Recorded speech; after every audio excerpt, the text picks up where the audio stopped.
What is happening, guys? Welcome back to my YouTube channel and to another video. If you're new here, my name is Karl Thomas. I'm a DJ based just outside of London, and this channel is all about helping and giving advice to DJs. If that sounds up your street, please do consider hitting the subscribe button. It does help little channels like me to grow. So in today's tutorial, we're going to be covering off how to pace your DJ set or your night.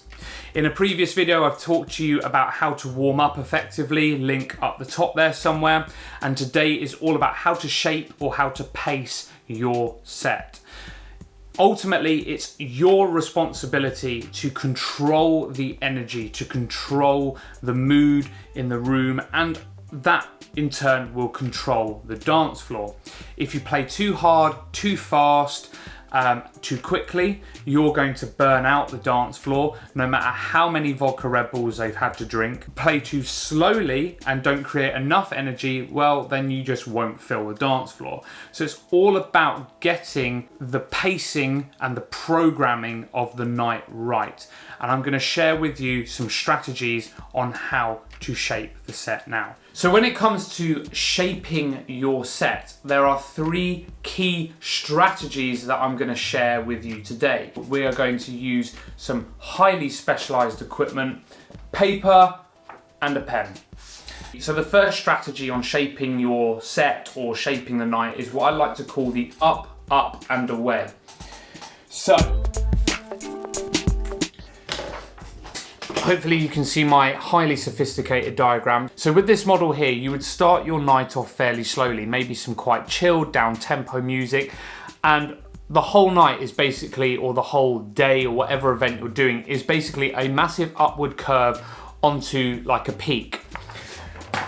This is quite common in dance music venues where you have a bit of a lineup. Say for example, like take a festival lineup for example, and the main stage, you'd usually have, say, maybe the more kind of chilled house DJs earlier on in the day, moving into sort of more EDM artists, more intense music as the night progresses, and then it draws to a close with a big fireworks display, and that's it. And it's the same in nightclubs. You normally have your warm-up DJs, which are more, say, a chilled kind of houseier type vibe, taking it up to a peak, and your headliner might be, say, an EDM artist.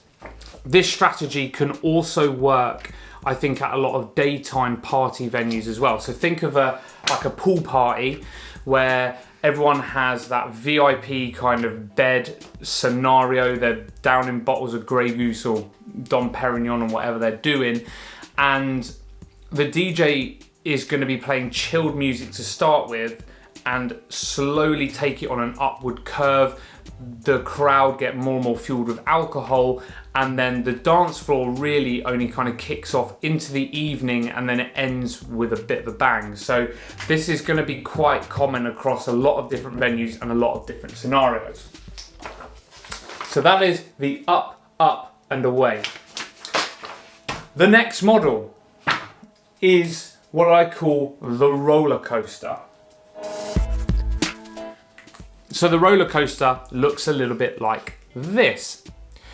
Now, this is going to be a really common model in a lot of events, a lot of commercial nightclubs, so the venues that I play in, and quite common in sort of the bars, pubs, that kind of scenario.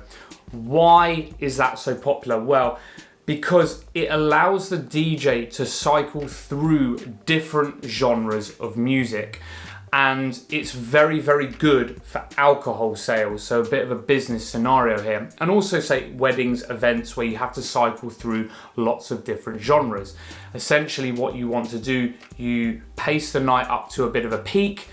You then think, okay, right, I might be losing some of that dance floor because they don't want dance music all night. They've come to hear a bit of everything. So you might drop down again to more of an R&B pace. So the people that have been dancing along to your EDM because you've built it up to that peak might move to the bar. They might go outside and have a cigarette, or if they're still smoking, by the way, don't smoke, kids, it's bad.